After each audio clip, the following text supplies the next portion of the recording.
You know, the thing about spiritual teachers, and I don't know if that's what I am, but like Saul was to me and like other spiritual teachers, is that people end up missing the lesson and they put the teacher on a pedestal and they lose the lesson.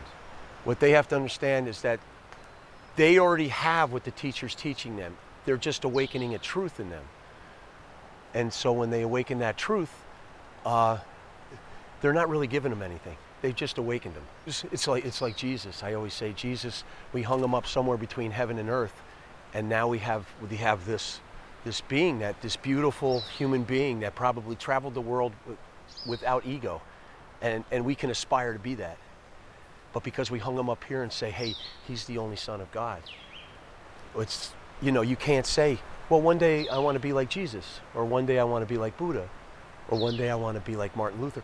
These people that we put up on these pedestals, we need to take them down because they still serve the human beings with their teachings. If we bring them down and make them human again, it's just, I do these live videos and then people say, oh, Hoppy, that you're amazing. It's not me. I'm the same as everybody else. It's just I've been awakened by somebody else, and it's a chain reaction. You awaken somebody else, and they awaken somebody else. So I think maybe we'll talk about that on this today. Before we start, I want to get onto a message about, all you lovely people out there are sending such sweet messages to me like, oh, Hoppy, you're Hoppy. And I don't want you to put me on some kind of a pedestal because I'm you. Once we're in heart, I'm you and you're me, and we're all the same. So you can't give what you find in yourself away to the teacher. You have to accept that you are your own teacher, and you're finding guides along the way. That's what happened with me. People taught me, my friend Saul, and I talk very highly of Saul, and I do have him on a bit of a pedestal because he's one of my heroes. And I also, with my dad and Bud Eckert, the woodsman.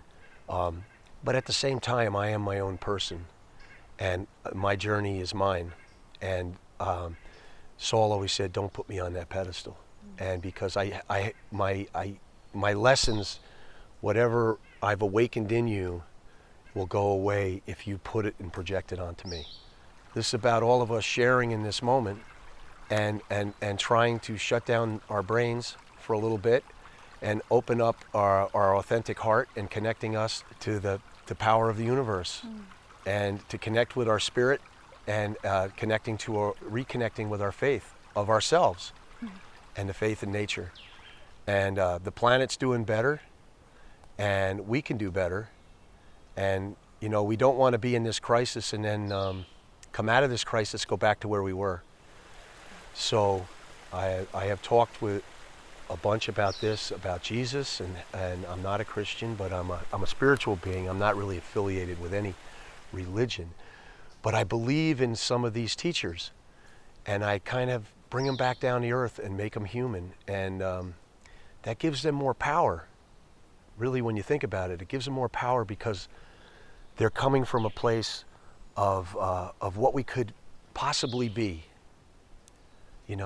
Not that we spend our life worshiping them and we put them up there and then constantly trying to forgive ourselves. We can become them. Any of them. Anybody, any of your heroes, any of your teachers, you have the power to become them.